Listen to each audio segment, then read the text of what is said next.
नमस्कार दोस्तों, स्वागत है आपका हमारे YouTube channel online study with me में। आज हम रीजनिंग का एक टॉपिक पढ़ेंगे, कैलेंडर। तो अपन देखते हैं कि किसी निश्चित तारीख और दिनांक का बार निकालना है अपन को, तो वो कैसे निकालेंगे। बहुत इंपॉर्टेंट क्वेश्चन है, एग्जाम में भी आता है और वैसे भी दैनिक जीवन के हिसाब से भी अच्छा है कि अपन को किसी भी तारीख का अपन को बार निकालना है। अपने पास कैलेंडर नहीं हो तो अपन इस तरीके का यूज कर सकते हैं। तो देखते हैं अपन इसको क्या क्या करना है इसके लिए। तो अपन को सबसे पहले तो इसके लिए ये दो तीन चीज़ें याद करनी पड़ेगी अपन को। एक तो होती है शताब्दी। शताब्दी जैसे अपने 1600 है, 1600 है लीप ईयर। लीप ईयर और नॉन लीप ईयर तो अपन जानते ही हैं। लीप ईयर का मतलब होता है जिसमें चार का भाग पूरा पूरा चला जाए, तो 4 साल में एक बार आता है लीप ईयर। तो जैसे अपने 2000 है, सन 1600 है, इनमें 400 का भाग, मतलब जो शताब्दी है उनमें तो 400 का भाग जाना चाहिए पूरा पूरा। और जो ऐसे साधारण वर्ष है, मतलब जो शताब्दी नहीं है, उनमें 4 का भाग दे करके अपन देखते हैं। तो ये शताब्दी है, शताब्दी में अपन को 400 को भाग देना होता है, तो 400 का भाग पूरा पूरा जा रहा है तो वो लीप ईयर होगी। तो ये शताब्दी लीप ईयर है। जो शताब्दी लीप ईयर है उसके लिए लिखना है अपन को, कोड लिखना है 6। ये कोड अपन को ध्यान रखने पड़ेंगे। 6420, 1600, 1700, 1800, 1900। ठीक है, 1600 मतलब जो लीप ईयर है उसके लिए 6। फिर उसके बाद जो जस्ट अगला वाला है उसके लिए 4। उसके बाद जो अगला है तो उसके लिए 2, फिर वापस 0, और फिर वापस लीप ईयर आ जाएगा। तो मतलब अपन को 6420 ऐसे याद रखना है, 6420। तो अब 6 किसका है, लीप ईयर वाले का है। उसके बाद अगले अगले का नेक्स्ट नेक्स्ट ऐसे चलता रहेगा। ठीक है, तो 6420 हो जाएगा। ये अपन को याद रखना है, ये काम आएगा। और ऐसे ही महीने के हिसाब से, महीने का देखना है अपन को, जनवरी फरवरी, ये जनवरी से स्टार्ट करना है। तो अपन को ये याद रखने का तरीका है 144, इसको 025, फिर 036, फिर 146। तो 144 मतलब 12 का स्क्वायर, फिर 5 का स्क्वायर, फिर 6 का स्क्वायर, फिर 146। अपन को ऐसे याद रखना है ये। तो ऐसे याद भी हो जाएगा आपको और काम आएगा अपने ये। ठीक है, और अपने इसमें एक कंडीशन है कि जब लीप ईयर हो, अगर अपन लीप ईयर के लिए अगर काम में ले रहे हो तो अपन को यहाँ जनवरी और फरवरी का एक एक घटाना है। जैसे 1 की जगह 0 लिखना है और 4 की जगह 3 लिखना है। मतलब वैसे तो जनवरी का 1 है, लेकिन अपन को 0 लिखना है अगर लीप ईयर है तो। और फरवरी का 4 की जगह 3 लिखना है अगर लीप ईयर है तो। ठीक है, बस इतना सा ध्यान रखना है। बाकी महीने का कोड ये पूरे हैं ही अपने। ठीक है, और वार, वार के लिए अपन को रखना है रविवार से स्टार्ट रखना है। ये याद रखना, अपन को रविवार से स्टार्ट रखना है, रविवार को 1 लिखना है। बाकी फिर अपन को कंटिन्यू 1 2 3 4 5 6, और शनिवार को अपन को लिखना है 0। मतलब 7 नहीं आएगा इसमें, क्योंकि 7 का भाग देना है अपन को, तो 7 का भाग देंगे तो 6 आएगा ही। शेषफल 7 तो आ ही नहीं सकता, 6 से ज़्यादा नहीं आएगा। इसलिए अपन को 1 से लेकर के 6 तक आएगा, और 0 आएगा शनिवार पे। ठीक है, तो स्टार्टिंग अपन को रविवार से करनी है, तो अपने को अपना पता लग जाएगा कि शनिवार पे 0 आ जाएगा। ठीक है, तो अपन को ये तीनों चीज़ याद हो जाएगी तो अपने बहुत काम आएगी ये। अब सप्ताह का पहला दिन अपन को क्या होता है, वैसे सोमवार होता है, लेकिन ये याद रखना है एग्जाम में कभी सीधा ही पूछ ले, सप्ताह का पहला दिन होता है सोमवार। ठीक है, अब अपन देखते हैं एक एग्जाम्पल। जैसे अपन को निकालना है 14 अप्रैल 2015। अब अपन को कैलेंडर की ज़रूरत नहीं है, अब अपन कोई सी भी दिनांक का वार निकाल सकते हैं। ठीक है, तो 14 अप्रैल 2015 का निकालना है अपन को। तो अपन ध्यान से देखिए, बहुत इंपॉर्टेंट चीज़ है। तो अपन देखते हैं 14 अप्रैल 2015। तो 14 तारीख, 14 है, अप्रैल महीना, और 2015 सन है। ठीक है, तो 14 तारीख है ना, तो पहले पहले पहले अपन क्या लिखते हैं, 14 मतलब तारीख, ऐसे कैसे दिन। उसके बाद मंथ, मंथ मतलब होता है अपने महीने का कोड। तो अपने को पहले देखना है लीप ईयर है कि नहीं है। 2015 तो साधारण वर्ष है। ठीक है, 4 का भाग नहीं जाएगा पूरा, 4 का भाग नहीं जाएगा तो लीप ईयर नहीं है। साधारण वर्ष है तो अपन को क्या लिखना है, क्योंकि जनवरी फरवरी और बाकी में तो अपन को ज़रूरत ही नहीं है, जनवरी फरवरी में देखना होता है। वैसे भी यहाँ तो अप्रैल है, तो अप्रैल में तो कोई दिक्कत ही नहीं है। तो अप्रैल का कोड होता है 0, तो अपन ने लिख दिया 0। ठीक है, पहले तो अपन ने तारीख लिखी 14। ठीक है, ऐसे कैसे ही, फिर प्लस 0, अप्रैल मतलब महीने का कोड। उसके बाद लिखना है अपन को शताब्दी का, तो 2000 शताब्दी है यहाँ पर। 2000 का होता है 6। अपन को मतलब 2000 का याद नहीं रखना, अपन को तो ऐसे याद रखना है कि लीप ईयर है तो अपन को 6 लिखना है, और लीप ईयर के जस्ट बाद वाला है तो फिर 4, और लिखना है उसके अगले वाला 2, उसके अगले वाला 0, फिर वापस लीप ईयर आ जाएगा। तो यहाँ पे 2000 है, 2000 का हो जाएगा 6।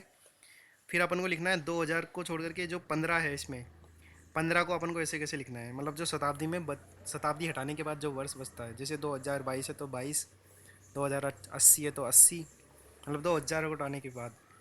तो 15 ऐसे कैसे लिख दिया अपन ने। और फिर अपन क्या करेंगे, जो ये 15 लिखा है ना अपन ने, इसमें अपन देंगे 4 का भाग। अब 4 का भाग देने पर जो भागफल आएगा, भागफल लिखना है अपन को, शेषफल नहीं लिखना है। ध्यान रखेंगे। तो अपने यहाँ पे भागफल आया 3, तो अपन ने 3 लिख दिया, ठीक है। और शेषफल आया अपने 3, लेकिन शेषफल नहीं लिखा है अपन ने, भागफल लिखा है ये, ठीक है। तो अपन को ध्यान रखना है, यहाँ पर भागफल लिखना है अपन को। तो ठीक है, अपन भागफल लिख दिया। पहले तो अपन ने क्या लिखा, डेट, उसके बाद महीने का कोड लिखा, उसके बाद शताब्दी का कोड लिखा, उसके बाद ऐसे कैसे ये 15 उतार दिया अपन ने। फिर 15 में अपन ने 4 का भाग देना है अपन को, मतलब लीप ईयर देखना है अपन को 15 में कितने लीप ईयर हैं।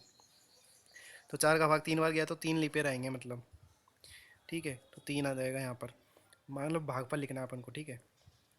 तो 3 सबको प्लस कर लिया अपन ने, और उसके बाद 7 का भाग देना है अपन को अतिरिक्त दिन निकालने के लिए। तो हम क्या करेंगे, टोटल जोड़ करके भाग दे लो या फिर अलग अलग दे लो। जोड़ करके देंगे तो 38 आएगा, इसका टोटल 38 में 3 7 का भाग देंगे तो 3 आ जाएगा रिमाइंडर। अगर अलग अलग देंगे तब भी क्या होएगा, 7 दूनी 14, ऐसे कैसे कट गया। 15 में देंगे तो 1 से इस पर बचेगा, और 6 3 9, 9 में देंगे तो 2 आएगा, 2 और 1 3 हो जाएगा। 1 तो इसमें आएगा और 2 इसमें आएगा, तो 3 आ जाएगा रिमाइंडर। 3 का मतलब मंगलवार, ठीक है। अपन को याद रखना पड़ेगा, ये तीनों लिस्ट याद रखनी पड़ेगी अपन को। इससे तो अपना शताब्दी का पता लगेगा, इससे महीने का पता लगेगा, और इससे वार का पता लगेगा लास्ट में। एक एग्जाम्पल और देख लेते हैं, इससे अपन को अच्छे समझ में आ जाएगा। तो अपन को निकालना है जैसे 20 फरवरी 1968 का, 20 फरवरी 1968, तो अपन को 1968 का पता ही है कि 1968 अपना क्या है, लीप ईयर है। कैसे पता लगेगा, 4 का भाग देने पे, तो 4 का भाग पूरा पूरा चल जाएगा इसमें, ठीक है। 68 में पूरा पूरा चल जाएगा तो क्या होगा, लीप ईयर हो गया। लीप ईयर हो गया तो अपन को देखना है, अपन ने पिछले में देखा था कि जनवरी फरवरी अगर लीप ईयर है तो 0 और 3 होता है, ठीक है, 0 और 3। तो अपन को क्या करना है, यहाँ पर 0 और 3, फरवरी में 3 लेना है, तो 20 का 20 लिख दिया अपन ने, फरवरी का 3 लिख दिया। और शताब्दी 1900 है, अपन ने देखा था अभी कि सन 1600 1700 1800 1900, 1900 में 0 है ना, 1900 में 0, तो अपन को याद रखना पड़ेगा ये। तो लीप ईयर के जस्ट पहले वाला होता है उसमें 0 होता है, ठीक है। तो 1900 में अपन ने 0 ले लिया। उसके बाद ये 68 का 68 ही लिख दिया ऐसे कैसे वापस, और 68 में अपन 4 का भाग देंगे, तो 68 में अपन ने 4 का भाग दिया ना, 68 में 4 का भाग देंगे तो 17 आ जाएगा। अब अपन को भागफल लेना होता है इसमें, पेमेंट तो बचेगा नहीं इसमें, लेकिन भागफल लेना होता है। भागफल 17 है तो 17 लेना है अपन को, तो 68 17, 0 अपन ने शताब्दी के लिए ले लिया, 3 अपन ने महीने के लिए ले लिया, और 20 तारीख है, तो इन सब में 7 का भाग देंगे टोटल जोड़ करके, तो अपने रिमाइंडर आएगा वापस 3। इसमें भी मंगलवार आएगा इस दिन में, ठीक है। इसी तरह अपन किसी भी दिन का, अपन को मतलब कोई भी तारीख दे दे कुछ भी, तो अपन उसका वार निकाल सकते हैं बिना कैलेंडर यूज किए। तो ये बहुत इंटरेस्टिंग टॉपिक है, बहुत अच्छी चीज़ है, मतलब अपन किसी भी दिन का अपन निकाल सकते हैं वार। तो आप निकाल के देखिएगा, ठीक है। तो आप एक चीज़ और करते हैं अपन नई, कि समान कैलेंडर वर्ष निकालना। जैसे अपन के पास कोई कैलेंडर है, अब अपन उसको वापस यूज करना चाहते हैं मान लो, तो अपन कब यूज कर सकते हैं, कितने साल बाद यूज होगा वो, क्योंकि कैलेंडर रिपीट होते हैं। जैसे अभी 6 साल बाद या 11 साल बाद या 28 साल बाद वापस रिपीट होते हैं, तो कैसे अपन को कैसे काम आएगा वो कैलेंडर। तो जैसे अपन क्या करेंगे, जिस साल का कैलेंडर है उसमें 4 का भाग दे देंगे, तो अपन 4 का भाग दे देंगे तो क्या होएगा, जैसे अपने 2000 अभी 17 चल रहा है, 17 का अपन कैलेंडर यूज़ करना चाहते हैं, तो अपन इसमें 4 का भाग देंगे तो पूरा पूरा चल जाएगा। 4 पंजे 20, 1 0, 4 चौक 16, तो मतलब एक रिमाइंडर आएगा। अपन को रिमाइंडर से मतलब है, तो रिमाइंडर एक आएगा, अगर शेषफल एक आएगा तो 6 वर्ष बाद यूज हो सकता है, मतलब 2017 का 2023 में होगा, ठीक है। वो 2023 में यूज हो सकता है। अगर अपने 2015 का करना है तो क्या होगा, 2015 है, 2015 में 4 का भाग देंगे तो 4 पंजे 20, 4 3 बचेगा रिमाइंडर, 3 बचेगा तो मतलब 11 साल, मतलब 15 जोड़ेंगे, 11 जोड़ेंगे 15 में तो 26, ठीक है। 2026 में काम हो जाएगा। तो मतलब इसमें 4 का भाग देना अपन को, वैसे इस पर 1 आए तो 6 वर्ष बाद, 2 या 3 आए तो 11 वर्ष बाद, और 0 आए तो 28 वर्ष बाद यूज करना है उसको कैलेंडर को। तो मतलब उसमें उस साल में अपन को ये जोड़ना है, 6 आए तो 6, 11 आए तो 11, और 28 जोड़ना है तो 28 जोड़ दो, ठीक है। इस तरह से अपन कोई सा भी कैलेंडर पता लगा सकते हैं कि भाई दोबारा कब यूज होगा। फिर अपन देखते हैं, किसी शताब्दी का प्रथम दिन या मंगलवार, गुरुवार या शनिवार नहीं हो सकता। मंगलवार नहीं हो सकता, गुरुवार नहीं हो सकता, और रविवार भी नहीं हो सकता। और अंतिम दिन क्या नहीं हो सकता, सोमवार, बुधवार, शुक्रवार और रविवार नहीं हो सकता। ये डायरेक्ट अपन को याद रखना है, ताकि एग्जाम में अगर आ जाए तो अपने क्वेश्चन एक सही हो जाए। अपने एक नंबर बहुत, एक एक नंबर से बहुत फर्क पड़ता है। तो अपने मंगलवार, शुक्रवार, रविवार, मंगलवार, गुरुवार और रविवार ये याद रखने अपने अपोजिट है एक तरह से। देखो, सोमवार मंगलवार, यहाँ पर है बुधवार गुरुवार, और यहाँ पर है शुक्रवार और रविवार, यहाँ पर रविवार दोनों में ही है, बाकी बस अपोजिट है दोनों। एक तो शताब्दी का ये तो प्रथम दिन है और ये अंतिम दिन है, तो इनको याद रख लीजिएगा आप। ओके फ्रेंड्स, तो आपको यहाँ तक वीडियो समझ में आया होगा। तो आपको ये वीडियो अच्छे से समझ में आ गया है तो आप लाइक कीजिए और अपने फ्रेंड्स को भी शेयर कीजिए, ताकि इस वीडियो को ज़्यादा से ज़्यादा शेयर करेंगे तो आप उनको भी फ़ायदा मिलेगा। और इस चैनल को सब्सक्राइब कर लीजिए, ऑनलाइन स्टडी विद मी।